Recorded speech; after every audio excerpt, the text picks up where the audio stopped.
বিশু কুমোরের ঘোড়ার কথা নিশ্চয়ই শুনেছেন। যদি না শুনে থাকেন তাহলে বলি শুনুন। বিশু কুমোরের ঘোড়া বলতে বাঁকুড়ার ঘোড়াকে বোঝানো হয়েছে, যা একটি ঐতিহ্যবাহী পোড়ামাটির ঘোড়া। এটি পশ্চিমবঙ্গের বাঁকুড়া জেলার একটি বিখ্যাত শিল্প। এই ঘোড়াগুলি কুমোরদের দ্বারা তৈরি করা হয় এবং এদের বিভিন্ন অংশ পৃথক পৃথকভাবে কুমোরের চাকায় নির্মিত হয়। এই ঘোড়াগুলি সাধারণত পোড়ামাটির তৈরি এবং এদের বিভিন্ন রং ও নকশা থাকে। এবার সেই টেরাকোটা শিল্প নিয়ে গল্প দেখতে পাবেন সিলভার স্ক্রিনে।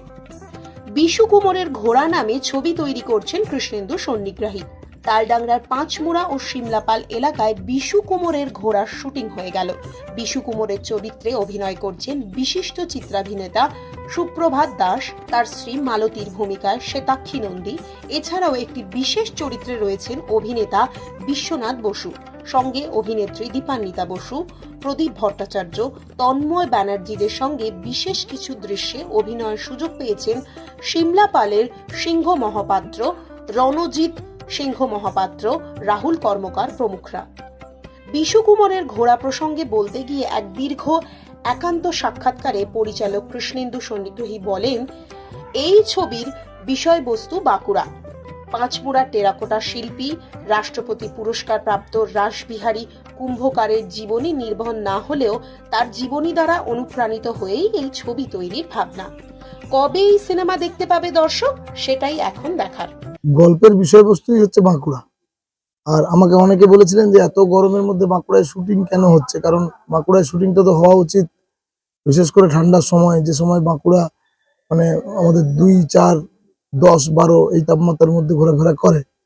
সে সময় শুটিং করলে আমাদের ভারতীয় উপমহাদেশে খুব সুবিধে হয়। 50, 45, 48 এই তাপমাত্রার মধ্যে বাঁকুড়ায় শুট করছি কেন, কারণ আমার গল্পের বিষয়বস্তু এই রুক্ষতা রয়েছে। এই গল্পে আমার গরমটা লাগবে, এই রুক্ষতার মধ্য দিয়েই গল্প আবর্তিত হয়েছে বলেই আমি গরমে শুটিং করছি। কি বিষয়বস্তুর উপর তুলে ধরা হয়েছে এই গল্প?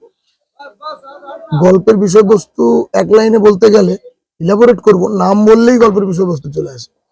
গল্পের নাম হচ্ছে বিশু কুম্ভকারের ঘোড়া বা বিশু কুমোরের ঘোড়া। এবার এই বিশু কুম্ভকার নামটা, বিশু কুম্ভকার কাল্পনিক চরিত্র, কিন্তু আদপে আমার কাছে একটা লাইন ছিল যে রাসবিহারী কুম্ভকার, যিনি 1968-69 সাল নাগাদ রাষ্ট্রপতি পুরস্কার পেয়েছিলেন, তো আমার কাছে একটাই লাইন ছিল যে রাসু কুম্ভকারের ঘোড়া, রাসবিহারী কুম্ভকারকে ছোট করে রাসু কুম্ভকার, রাসু কুম্ভকারের ঘোড়া এবার আকাশ ছিল।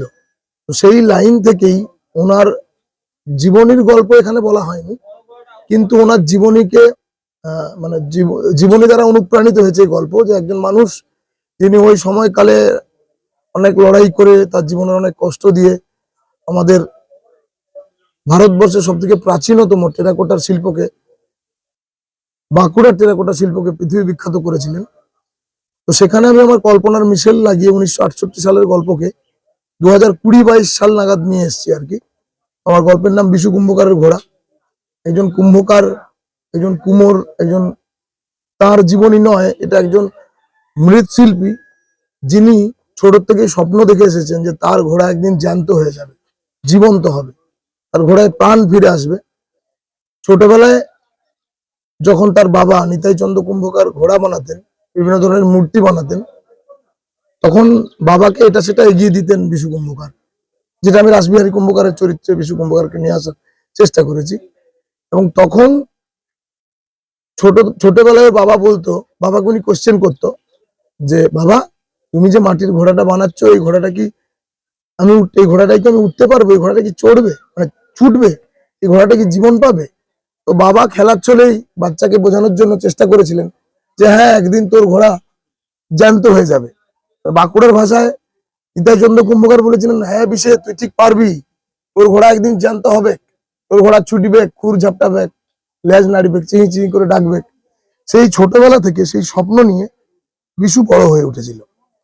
এবং আমরা তো আদপেই জানি যে মাটির ঘোড়ায় প্রাণ সায়েন্টিফিক্যালি আসে না, কিন্তু আদপেই বিশু একজন সায়েন্টিস্ট।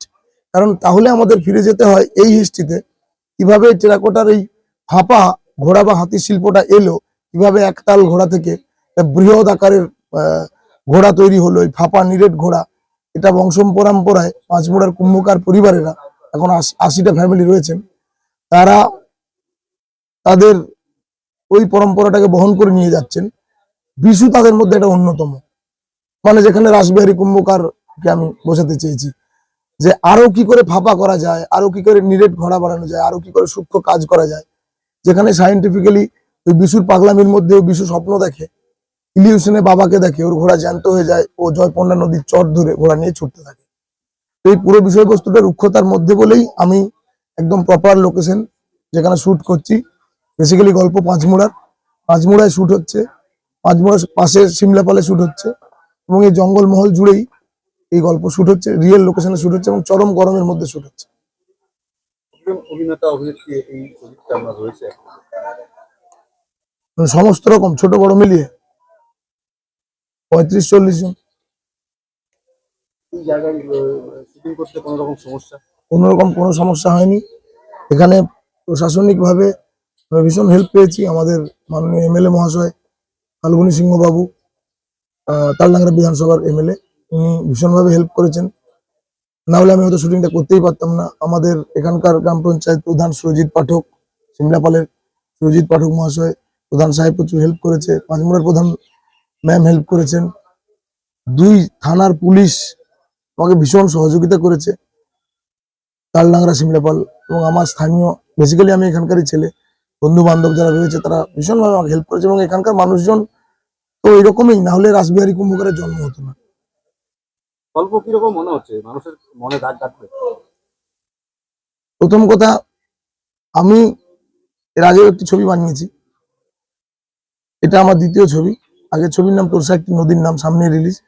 আর এই ছবি বিশু কুম্ভকারের ঘোড়া, দুটোই না দর্শকদের কেমন লাগবে সেই ভাবনা থেকে আমি ছবি বানাইনি, বা আগামী দিনে এমন ছবি আমি বানাবো না যে দর্শককে ভালো লাগতে হবে বলে আমার সিনেমার কমার্শিয়ালাইজেশন করবো। গল্প যেভাবে গেছে, গল্প যেভাবে যেতে চেয়েছে, আমি সেভাবে গল্প বলার চেষ্টা করেছি। তো আমাদের এই চেষ্টার মধ্যে কোথাও কোনো কমতি বা খামতি নেই।